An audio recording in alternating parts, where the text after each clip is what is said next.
Baik, Assalamualaikum warahmatullahi wabarakatuh. Selamat Waalaikumsalam. pagi pemirsa podcast Komunikasi Rasa, jurusan Komunikasi FISIP Universitas Bengkulu. Kita kembali lagi di acara ini untuk membahas beberapa hal yang hangat di sekitar kita. Kali ini kita bersama dengan Ketua Bawaslu Kota Bengkulu. Selamat pagi Pak Dayat. Pagi, Pak Alparabi. Baik, mungkin Pak Dayat ingin menyapa pemirsa podcast Komunikasi Rasa, silakan. Selamat pagi pemirsa podcast Komunikasi Rasa. Salam hangat dari kami Bawaslu Kota Bengkulu. Semoga pada hari ini kami bisa memberikan pencerahan kepada rekan-rekan pemirsa podcast Komunikasi Rasa. Baik, tema kita kali ini tentang kampanye sehat untuk masyarakat cerdas memilih. Ini antara berat-berat atau ringan-ringan, kita lihat nanti bagaimana penjelasan dari Ketua Bawaslu kita. Pak Rahmat Hidayat, sedang sibuk sekarang ya? Lumayan. Lumayan ya. Karena saya lihat Pileg 2024 ini dimulai dengan penertiban baliho. Betul, Pak. Gimana Pak? Banyak yang protes? Ya, kalau protes pasti ada. Pasti ada pihak-pihak yang melakukan protes lah kepada kami Bawaslu Kota Bengkulu. Tapi alhamdulillah dari beberapa kali pihak-pihak partai politik yang datang ke kantor itu sudah kita berikan penjelasan dan mereka pun menerima apa yang kita lakukan hari ini. Iya, yang saya tahu itu beberapa hal yang menjadi perdebatan itu adalah tentang apa sih bedanya dengan antara sosialisasi dengan kampanye. Ini kan jika dihubungkan dengan baliho, kita lihat di pinggir jalan tuh ada yang dicabut, ada yang ditutup dengan lakban atau ditutup dengan alat-alat yang lain, sehingga orang berpikir bahwa dengan menutup ini dia tidak melanggar aturan tentang masa kampanye. Nah, sementara orang yang lain masih bingung, ini apa bedanya sih antara sosialisasi dengan kampanye? Mungkin Pak Rahmat Hidayat bisa memberi penjelasan secara singkat sehingga orang langsung mengerti, oh ini sosialisasi namanya, ini kampanye namanya. Silakan. Terima kasih Pak Alfarabi. Sosialisasi itu yang harus dipahami oleh kawan-kawan partai politik itu kita merujuk kepada PKPU 15 2023. Karena di PKPU 15 itu sosialisasi itu hanya boleh dilakukan oleh partai politik. Hanya partai politik. Partai ya? politik. Jadi kalau partai politik melakukan sosialisasi itu kita berikan ruang seluas mungkin karena rujukan kita PKPU 15. Artinya silakan partai politik misal masang logo partai, nomor urut partai itu kita persilakan. Dan yang jadi miss itu kan yang hari ini itu kan sudah masuk ke ranah APK yang sudah banyak dipasang oleh para peserta ini. Jadi masa sosialisasi itu sebenarnya diperuntukkan untuk partai politik. Betul Pak. Baik, itu yang pertama yang bisa kita temukan pada hari ini adalah perbedaan antara kampanye dan masa sosialisasi. Terus yang kedua kita menuju ke masa kampanye. Jadi sekalian kita memberikan pendidikan politik, sebenarnya apa sih yang boleh dan tidak boleh dalam kampanye ini sehingga semua orang yang terlibat dalam Pileg 2024 ini kira-kira bisa memberikan penjelasan, bisa mendapatkan penjelasan apa sih yang boleh, apa yang tidak boleh sebenarnya.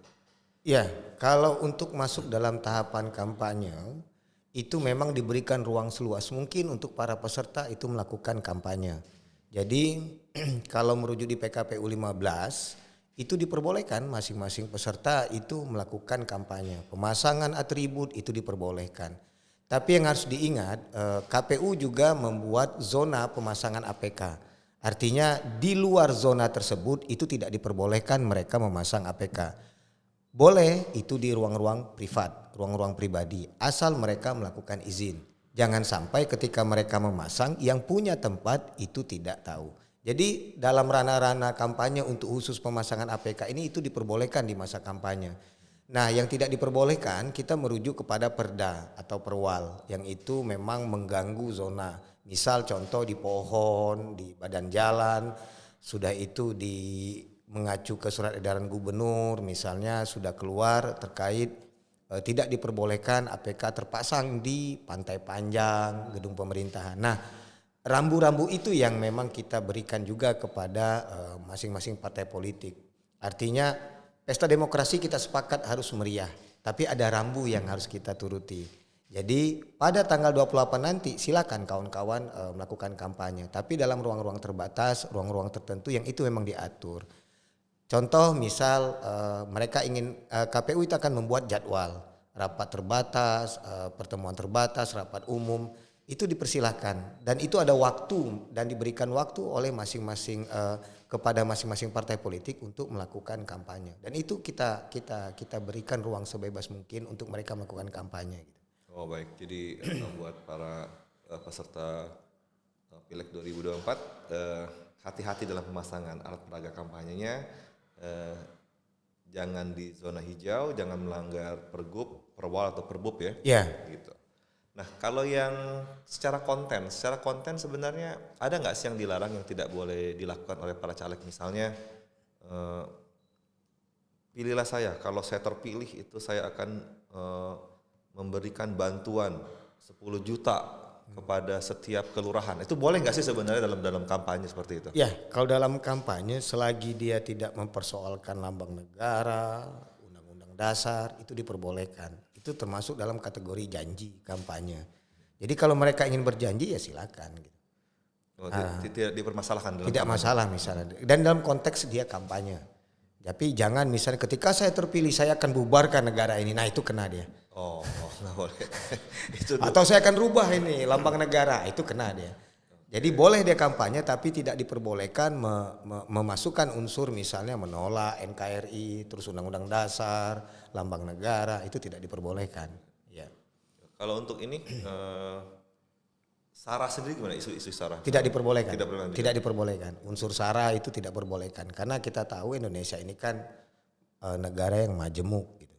Jadi tidak diperbolehkan dia mengungkit unsur SARA dan segala macam. Harapan kami ya silakan mereka membangun visi misi mereka, komitmen mereka terhadap masyarakat. Karena kami pun di Bawaslu sebagai bagian dari rakyat yang nantinya juga akan memilih gitu kan.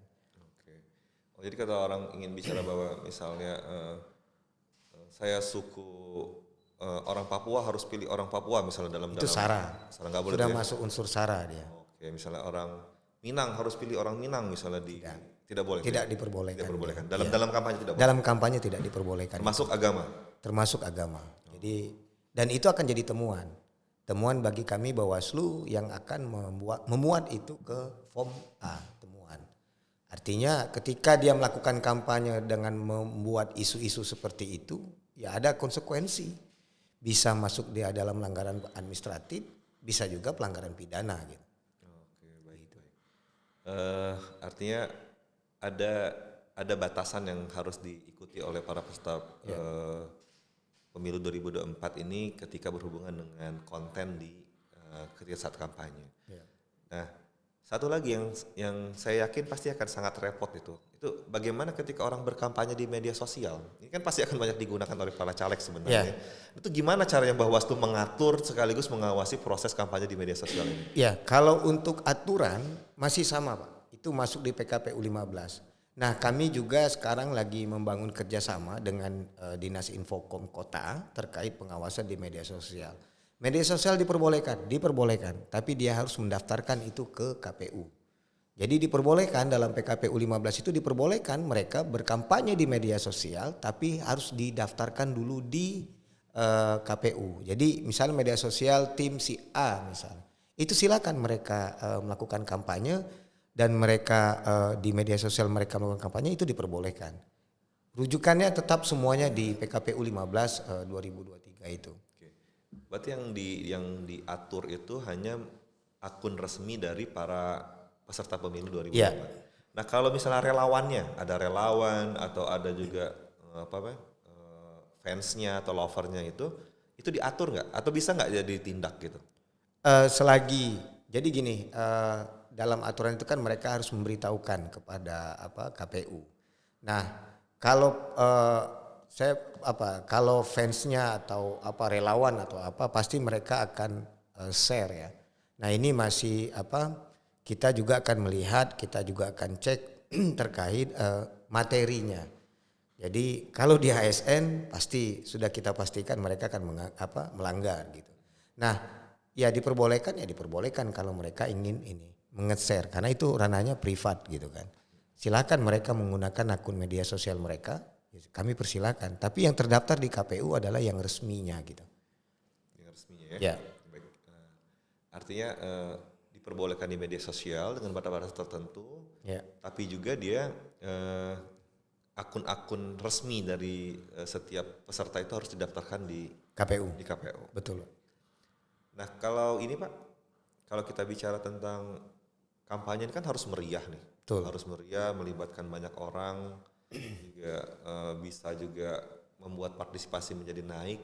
Tapi juga kalau dia terlalu kaku dibatas-batasi atau terlalu streng dalam pelaksanaannya kan orang juga jadi ngeri-ngeri sedap gitu untuk melakukan kampanye. Nah, upaya Bawaslu supaya memberikan penjelasan kepada para peserta pemilu sekaligus memberikan kenyamanan untuk mereka kampanye itu seperti apa?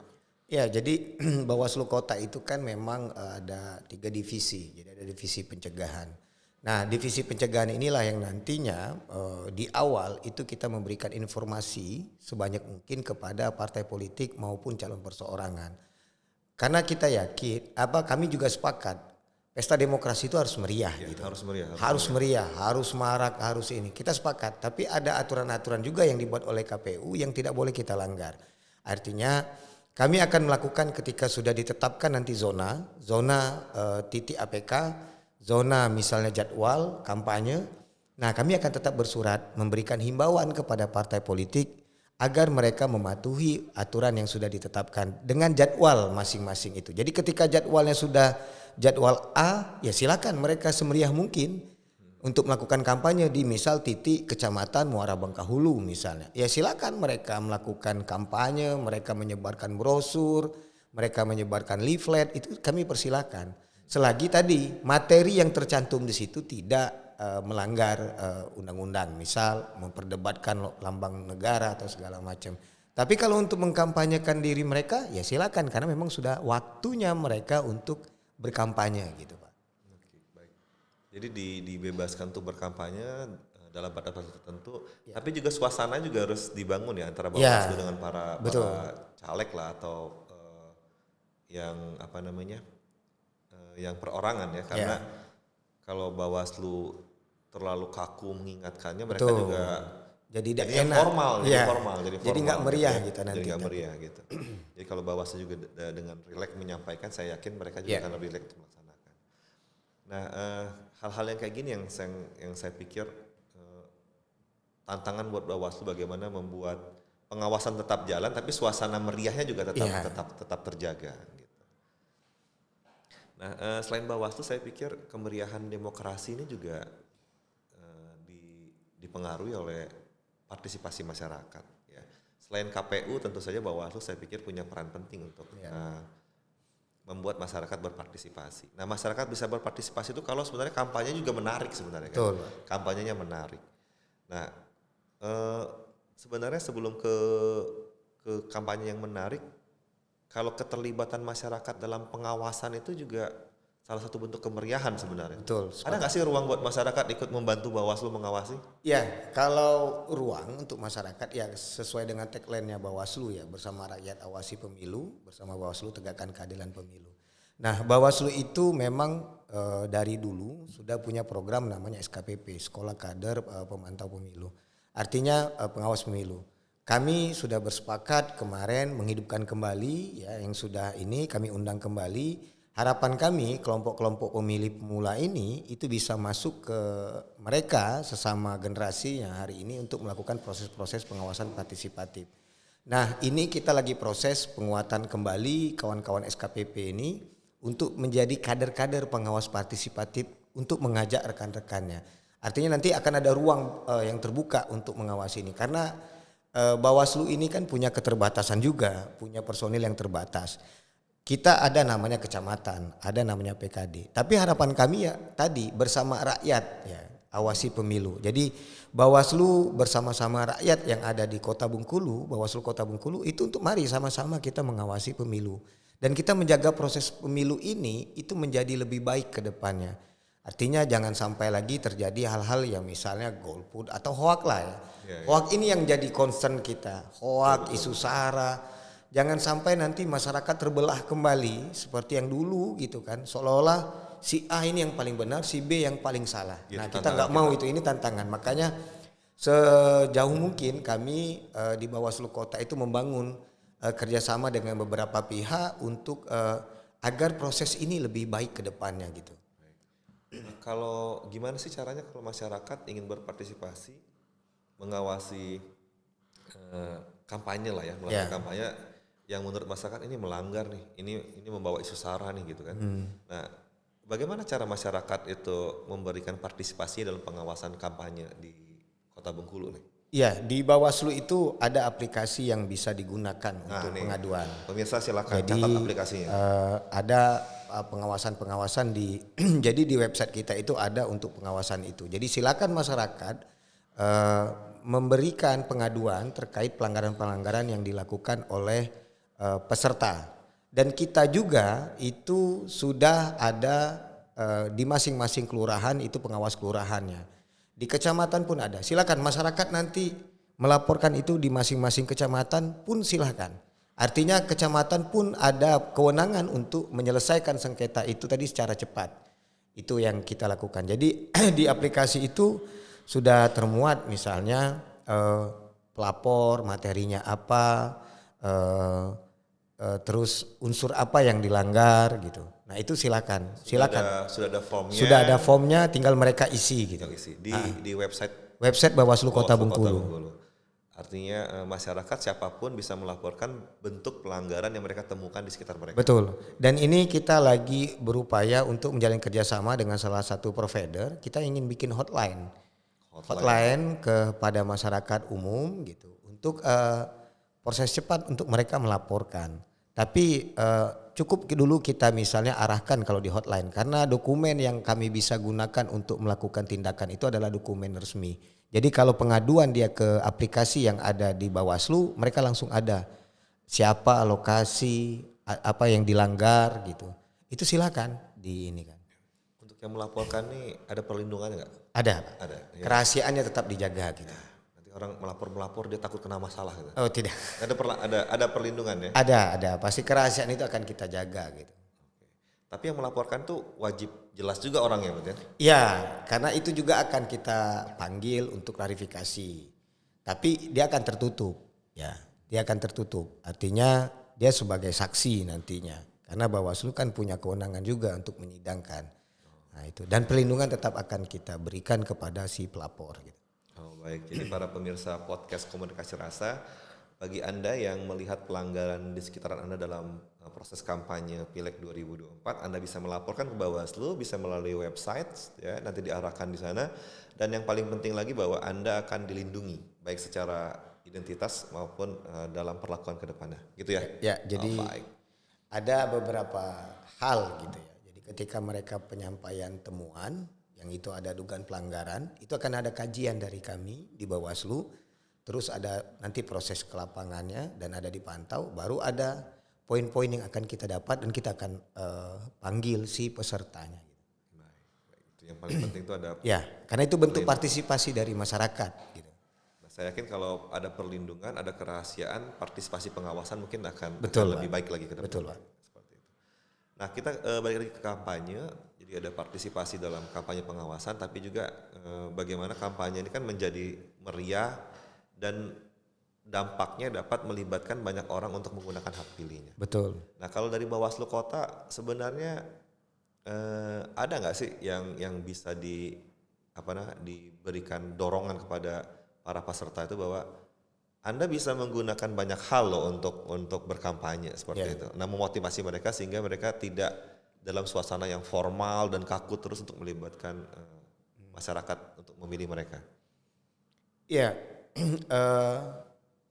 Karena kan mereka ini kan calon-calon wakil dari kita kan, masyarakat yang tidak calon. Ada beberapa hal ya yang kita coba dorong itu karena kita ingin mewujudkan pemilih yang cerdas sebenarnya target kita. Jadi ada beberapa hal yang memang itu tujuan kita itu bagaimana si calon ini, si peserta ini memberikan pendidikan juga politik kepada masyarakat. Contoh misalnya, mereka tidak menjanjikan uang, misalnya politik uang misal. atau mereka tidak menyebar hoak atau kampanye hitam dan segala macam. Jadi mari silakan mereka berkampanye dengan apa yang akan mereka lakukan ke depan ketika mereka terpilih. Itu kita persilakan. Nah, harapan kami dengan tim yang ada di Bawaslu Kota ini, harapan kami itu memang mereka memberikan edukasi kepada masyarakat. Bukan malah membodohi masyarakat. Itu harapan kita. Makanya nanti ke depan itu ada semacam surat yang akan kami layangkan kepada partai politik, seluruh partai politik, yang itu akan memuat beberapa poin-poin penting agar si peserta ini silahkan mereka ketika berkampanye pun sekaligus melakukan edukasi kepada masyarakat gitu. Jadi ada edukasi ya? Iya Pak. Jadi kampanye sehat itu salah satunya adalah bahwa dari kampanye itu masyarakat menjadi terdidik. Betul. Gitu ya. Ya saya termasuk yang setuju dengan bagaimana mendekatkan para caleg ya, para peserta pemilu itu kepada masyarakat. Gitu. Karena kalau masyarakat tidak didekatkan dengan para caleg ya, para peserta pemilu, masyarakat tuh mau milih siapa gitu. Betul Pak. Gitu. Nah proses mendekatkan ini saya pikir menjadi penting agar masyarakat tuh tidak buta dalam memilih siapa, lalu mereka tidak mudah untuk digiring untuk memilih calon tertentu. Kenapa? Betul. Karena mereka sudah tahu calonnya siapa yang mau dipilih. Betul. Nah proses ini sebenarnya jalan pintu masuknya kan kampanye sebenarnya. Iya. Jalan pintunya kan kampanye. Jadi kalau kampanyenya kreatif, kampanyenya menarik, orang juga menjadi mau berpartisipasi. Betul. Nah Bawaslu dan KPU sendiri sebenarnya ada tidak kerjasama dalam rangka bagaimana mendorong bahwa proses pemilu ini suasana itu menyenangkan, gitu. Suasana menyenangkan, suasana yang mendorong orang untuk ikut berpartisipasi, gitu. Tidak hanya sekedar menjalankan regulasi, tapi juga bagaimana menghangatkan suasana ini menjadi sangat menarik. Ya, kalau dari Bawaslu ya, karena ranah kami Bawaslu, memang ada beberapa strategi yang kami lagi susun dengan kawan-kawan. Jadi harapan kami selain peserta, kami juga akan mengedukasi masyarakat. Nah, proses ini memang kami kalau di Bawaslu itu ada namanya pojok pengawasan. Pojok pengawasan ini harapan kita kan ada di beberapa tempat yang terpasang gitu kan pojok pengawasan ini, dan itu kita akan melibatkan SKPP tadi untuk memberikan informasi-informasi terkait partisipasi masyarakat dalam melakukan pemilihan nanti. Misal anti politik uang, anti isu sara, dan anti. Artinya banyak ruang yang nanti akan kami lakukan di masa-masa tahapan kampanye, termasuk nantinya kami akan melakukan pertemuan dengan seluruh partai politik sampai kepada tahapan nanti mereka sebagai saksi dari masing-masing partai politik. Jadi nanti akan ada dari Bawaslu itu pelatihan saksi yang itu akan diwakili oleh masing-masing partai politik. Jadi suasana demokrasi ini memang kita sepakat harus dibangun dengan meriah, gembira, Ya, betul. tapi harus rambu-rambunya. Nah, upaya-upaya itulah yang akan kami lakukan dengan banyak melibatkan pihak, terutama kampus, akademisi. Bawaslu Provinsi sudah melakukan beberapa kerjasama dengan pendidikan tinggi, yang dalam timeline kami juga di Bawaslu Kota juga ada beberapa kerjasama yang ingin kami lakukan dengan beberapa lembaga yang itu nantinya bisa mengajak. Misal contoh, kalau untuk isu hoak itu kan ada namanya organisasi yang masuk di dalam situ, dan kami sudah melakukan komunikasi awal. Dengan Komisi Penyiaran juga kami sudah berkomunikasi. Nah, ini yang mau kita coba garap itu kan dunia pendidikan tinggi, Pak. Artinya ada beberapa ruang yang bisa kita lakukan Bawaslu Kota Bengkulu untuk melakukan kerjasama, bukan lagi hanya pojok pengawasan, tapi kami maunya di sana ada semacam bukan pojok lah, tapi ada semacam kayak ruang diskusi FGD yang kita bangun di ranah-ranah. Misal dengan dunia perpustakaan, karena perpustakaan, iya Pak Abah ya. Jadi itu akan kita lakukan komunikasi dengan kawan-kawan perpustakaan, karena sebetulnya itu sangat strategis untuk kita lakukan pendidikan politik buat masyarakat, buat khususnya mahasiswa, karena mahasiswa ini kan harus kritis gitu. Jadi mereka yang harus banyak nanti melihat posisi-posisi mana yang dilanggar oleh peserta pemilu. Nah, ini yang kami harapkan dari kawan-kawan mahasiswa, khususnya dari akademisi juga nantinya. Dan memang baru itu kita akan mulai sebelum tahapan ini kita akan melakukan MOU dengan beberapa pihak untuk kita lakukan strategi-strategi dalam rangka pengawasan pemilu ke depan, Pak. Artinya semakin banyak yang terlibat tuh akan semakin Betul, Pak. Hak pilih mereka akan semakin banyak Ya. partisipasinya. Termasuk sebenarnya saya lihat pemilu ini kan tidak hanya berhubungan dengan kampanye atau pemilihan secara langsung ya, tapi juga sebenarnya banyak pernik-pernik lain yang jika itu dilakukan itu justru akan banyak meningkatkan partisipasi. Misalnya ada nggak sih misalnya Bawaslu misalnya lomba tagline kah atau buat video pendek kah, itu yang artinya tidak secara langsung berhubungan dengan pemilihan para caleg, tapi sebenarnya itu bagian dari partisipasi masyarakat di pemilu 2024. Mungkin ada tagline, mungkin ada video pendek, atau mungkin ada podcast kayak gitu. Itu kan sebenarnya melibatkan banyak orang. Nah, Bawaslu sendiri ada nggak sebenarnya? Kalau untuk Bawaslu sendiri, Bawaslu RI itu sudah banyak melakukan sayembara, ya, pemilihan tagline dan segala macam sampai ke maskot. Nah, yang lagi barusan ini dilansir oleh Bawaslu RI itu terkait lomba juga, terkait masalah pengawasan dan segala macam. Nah, Bawaslu Kota berupaya untuk menjembatani itu juga. Jadi kita akan lakukan diskusi di pencegahan kawan-kawan biar, karena gini ya, generasi hari ini kan agak berbeda dengan generasi yang lalu. Mereka akan melihat itu kan dari sisi kreativitasnya. Ya, betul. Jadi jangan sampai misalnya apa yang disampaikan itu melulu hanya sekedar ya cukup sampai di sini saja. Tapi tidak ada tagline kreatif ya. Nah, ini Bawaslu Kota memang lagi berupaya untuk melakukan upaya-upaya untuk melakukan kegiatan itu dengan banyak pihak tadi. Harapan kita kalau tagline atau apa segala macam itu memang dari Bawaslu RI yang sudah melakukan. Kami hanya men-share nantinya untuk biar masyarakat khususnya kawan-kawan mahasiswa untuk ikut menjadi bagian dari lomba tersebut gitu. Artinya di Bawaslu pun juga menggunakan banyak cara ya untuk melibatkan masyarakat. Betul. Nah, di masa kampanye ini kan juga gimana nih caranya nih Pak Rahmat Hidayat? Dalam satu waktu yang sama itu ada banyak sekali orang yang berkampanye di waktu yang bersamaan. Yeah. Artinya masyarakat tuh dijejali dengan berbagai macam materi kampanye dari masing-masing partai politik maupun para calegnya langsung. Nah, untuk supaya kampanye ini melekat di masyarakat, di para pemilih sehingga mereka mau memilih, sebenarnya apa sih yang harus dilakukan oleh partai politik supaya dia berhubungan dengan kampanye sehat dan kreativitas tadi? Karena kan dalam satu waktu yang sama tuh masyarakat tuh dijejali kampanye secara serentak. Betul. Iya, ada 3 poin ya karakteristik kalau untuk orang memilih secara cerdas. Artinya ada anti politik uang misalnya, terus tidak asal pilih, dia melihat tuh visi misi.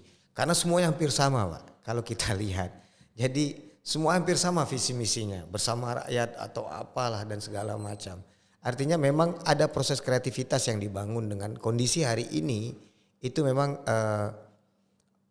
diharapkan masing-masing peserta pemilu itu memang sekreatif mungkin mereka melakukan kampanye. Dan masyarakat harus benar-benar melihat rekam jejak dari calon yang akan mereka pilih. Artinya ini rekam jejaknya seperti apa gitu. Terus latar belakang si calon ini seperti apa. Jadi jangan sampai bahasa yang dulu itu misalnya membeli kucing dalam karung gitu. Jadi mereka tahu, oh ini calon yang akan kami pilih. Oh ini orang yang jadi akan wakil kita ke depan. Jadi silakan mereka ini. Dan karena ruang itu memang banyak ya. Tapi kalau untuk berbarengan kayaknya tidak. Jadi ada masing-masing pihak itu kan pasti diatur semua zona-zona kampanyenya. Jadi masyarakat silakan nanti menilai, kita berikan ruang sebesar mungkin kepada masyarakat pilihan mana yang akan mereka pilih gitu. Jadi kalau dari sisi komunikasi sebenarnya ketika pesannya akan datang secara bersamaan ya, baik di media sosial maupun di secara langsung di lapangan, maka mereka yang punya ciri khas itu akan mudah diingat. Betul. Kan?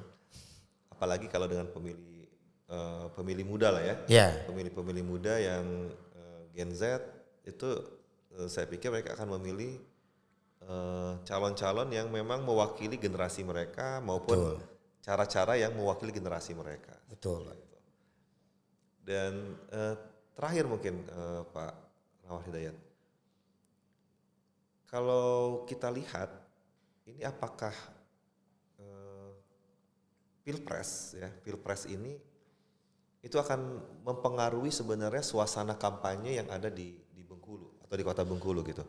Karena kalau biasanya kan isu pemilihan pilpres itu dia juga mempengaruhi masyarakat yang ada di bawahnya. Nah kalau yang kali ini menurut Pak Rahmat Hidayat, apakah misalnya tensi panas pada saat pilpres itu nanti akan mempengaruhi tensi panas juga pada saat di kampanye di kota Bengkulu? Iya, kalau soal itu mungkin bisa ya, bisa tidak. Artinya masing-masing partai politik pendukung hari ini pasti dia akan memuat materi capres mereka gitu. Artinya di mana-mana mereka akan gaungkan itu karena ada beban dari partai politik pendukung ini untuk melakukan kampanye si presiden. Artinya yang harus dilihat dulu oleh kawan-kawan hari ini adalah legislatif ini personal sifatnya. Presiden itu yang nantinya akan memimpin bangsa ini. Nah ini juga harus difilter oleh masyarakat gitu. Untuk memilih jangan hanya nanti pilihan itu diwarnai dengan hal-hal yang tidak baik juga. Jadi silakan, makanya tadi kan. Kalau untuk secara tensi, pengalaman kita ya di Bengkulu Kota itu alhamdulillah tensi itu tidak terlalu tinggi karena kami juga Bawaslu sudah melakukan identifikasi kerawanan pemilu ke depan. Artinya kita coba membaca dari ini dan itu juga sudah kita diskusikan bersama pihak kepolisian terkait kerawanan pemilu itu sudah kita diskusikan. Makanya kita dengan pihak kepolisian kemarin kita buat simulasinya itu memang yang parahnya gitu karena itu jaga-jaganya. Parahnya. Udah ada antisipasi ya? Sudah antisipasi. Kita sudah berapa kali terakhir itu kan Sispam Kota, simulasi pengamanan kota terkait pemilu ini. Jadi betul-betul tensi ini dari pihak kepolisian juga sudah melakukan beberapa kali pelatihan pertemuan terkait membangun strategi bersama untuk pemilu ini biar lebih damai gitu. Oke. Jadi antisipasi tetap ada ya. Gitu ya. Untuk hal yang paling terburuk pun sudah siap. Betul. Cuma tentu saja harapan kita bahwa pada masa kampanye ini pada proses nanti pemilihan itu semuanya berjalan dengan baik. Betul. Dan meriah. Sepakat. Dan meriah. Baik.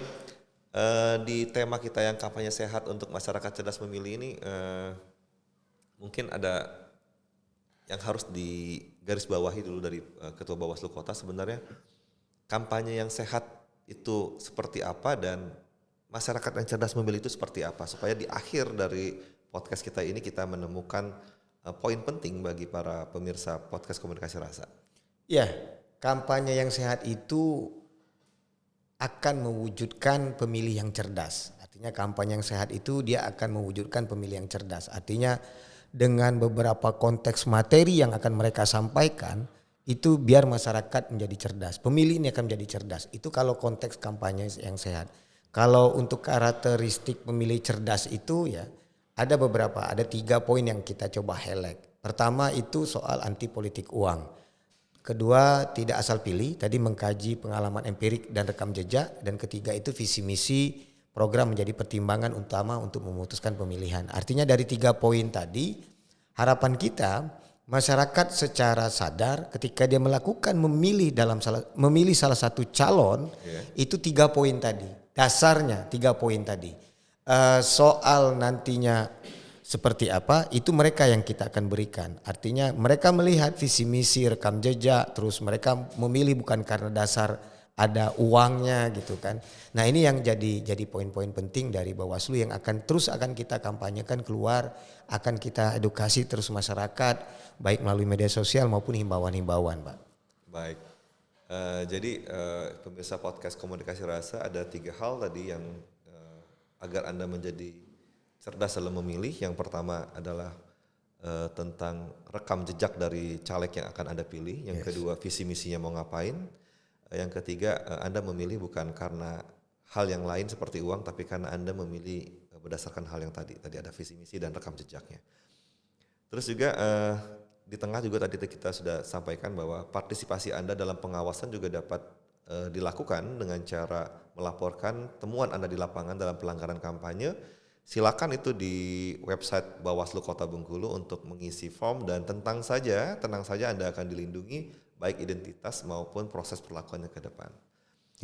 Baik, itu podcast Komunikasi Rasa pada siang hari ini dan semoga saja apa yang telah disampaikan memberikan manfaat bagi kita semua.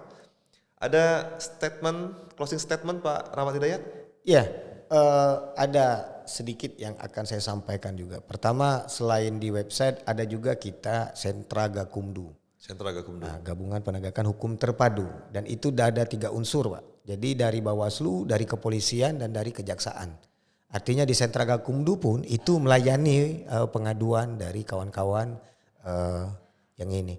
Nah, harapan kami dari Bawaslu, ayo kita sepakat pemilu ini harus meriah.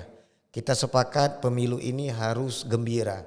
Tapi kami menghimbau kepada seluruh peserta, coba meriah kita merujuk kepada PKPU 15 itu. Artinya silakan meriah, silakan gembira, jangan sampai kita melanggar aturan-aturan yang sudah diatur oleh penyelenggara pemilu. Artinya silakan mereka meriah. Silakan paparkan visi misinya, paparkan semuanya gitu. Jangan sampai momentum nanti di tanggal 28 November sampai 10 Februari itu tidak digunakan semaksimal mungkin untuk kawan-kawan peserta partai politik maupun perseorangan untuk melakukan kampanye. Silakan. Dan kami membuka diri untuk kawan-kawan partai politik ingin bertanya, ingin berdiskusi untuk terkait apa-apa yang menjadi fokus kami di Bawaslu. Mungkin itu Pak. Baik, terima kasih. Jadi segala hal yang berhubungan dengan pemilu dan pengawasan itu sudah tersedia di Bawaslu Kota Bengkulu. Jadi tinggal kita memanfaatkannya. Demikian pemirsa podcast Komunikasi Rasa, informasi yang telah disampaikan pada hari ini tentang kampanye sehat untuk masyarakat cerdas memilih.